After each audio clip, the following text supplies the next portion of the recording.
તો આજે તો આપણા અમીરભાઈ નાના બાળકોને સાયકલ ફરાવતા લેતા હતા આનંદભાઈ.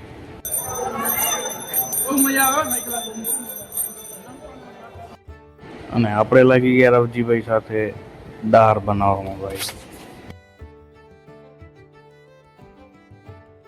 આ બાવાજી છે મખણા ના ગુંદી બનાવે છે બહુ વખણા છે.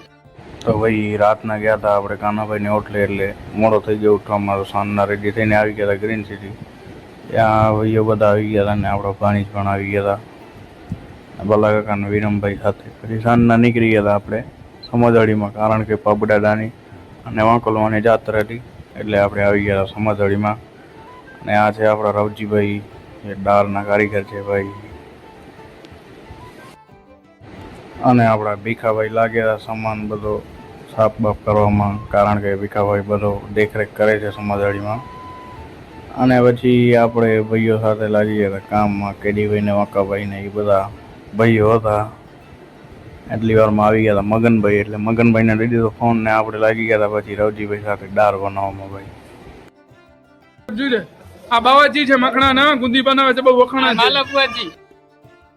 પછી તો આપણે ભાઈઓ બધા કરતા હતા કામ ને એટલી વારમાં આવી ગયા હતા કેડીભાઈ છે જોતા હતા મેચ ભાઈ. અને નારાયણ ભુવાજી ને વાંકાભાઈ તો અલગ જ ચર્ચા કરતા હતા. અને પછી આપણા અમીરભાઈ નાના બાળકોની સાયકલ ફરાવતા હતા અને આનંદ લેતા હતા ભાઈ. પછી તો બધા ભાઈઓ સાથે આપણે પણ બેસી ગયા હતા જમવામાં ભાઈ, કારણ કે ગામ આખું જમી ગયું એટલે ભાઈઓ સાથે બેસી ગયા હતા જમવામાં. અને બીજા આપણા રવજીભાઈ ને બધા ભાઈઓને લઈ લીધો એકાદો વિડીયો ભાઈ. આ રફીભાઈ છે દાળ બહુ મસ્ત બનાવે છે, જમવાનું બહુ સારું બનાવે છે, તો આપણે રસોડા પાઈ દેવાનું. અને પછી સમજવાડીનું બધું કામકાજ પતાવીને આવી ગયા સ્ટેશન ઉપર.